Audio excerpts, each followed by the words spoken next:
But I want to talk next about Section 8 and other rental terms.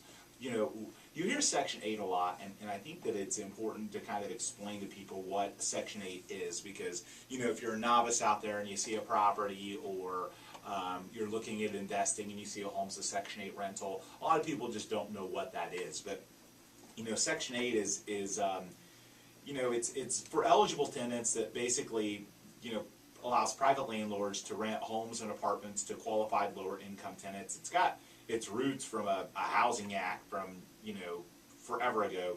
And it's a rental subsidy that's administered by a program known as Home Forward. It's also known as the Housing Choice Voucher Program. It's funded by HUD, U.S. Department of Housing and Urban Development. Tenants pay the private landlord a minimum of 28.5% of their income towards monthly rent, while Home Forward pays the monthly balance directly to the landlord.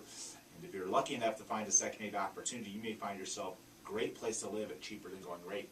So as an investor, one of the things I think that is super helpful for me, you know, owning a lot of rental property, and certainly rental property that is Section 8 approved and has Section 8 tenants, one of the nice parts about it is, you know, people don't want to lose the Section 8 opportunity. They're in a tough position, but they get a nice benefit, you know, from the government. And I'm certainly not advocating, you know, there's all kinds of people that could have all kinds of political conversations all day long about whether or not government handouts, this, that, and the other. I'm simply talking about what's in place now and how it can benefit you. If you're an investor, you know, Section 8 can a lot of times make a lot of sense, because you know you're going to get paid. You know, you know you're going to get a portion of, you know, no matter what, you're getting a significant portion of the rent from the government. And in some instances, you know, the protection and the guarantee of rent is nice. You know, the other thing is you're helping out someone who's in a tough position, a lower income, disadvantaged, maybe somebody that's starting out that qualifies for that program.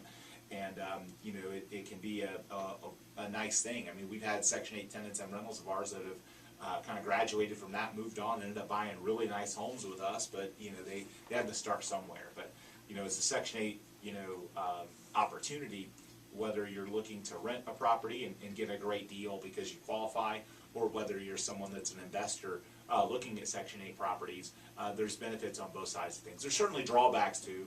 You know, sometimes the Section 8 housing can be, you know, in you know, high crime areas or in tough neighborhoods, but a lot of times in great neighborhoods and in great areas. You know, so it, you know, just like anything else, you have to kind of evaluate each property, you know, in its entire body in terms of the value proposition that it is. But that's more or less what Section 8 is. So you get people seeing that all the time, and they don't know what it is. I think they're great for investment properties.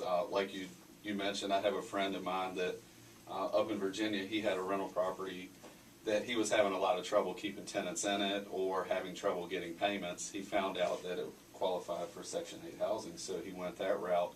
And now he loves it. You know, he invests in properties anyway, and he said that that's one of his strategies now, is looking for those particular programs, because he knows he's going to get his rent money. Yeah, and I think it's a great thing for a lot of people. Some people don't like it. They don't, you know, there's certainly people that don't like the government, don't want to have to deal with the government.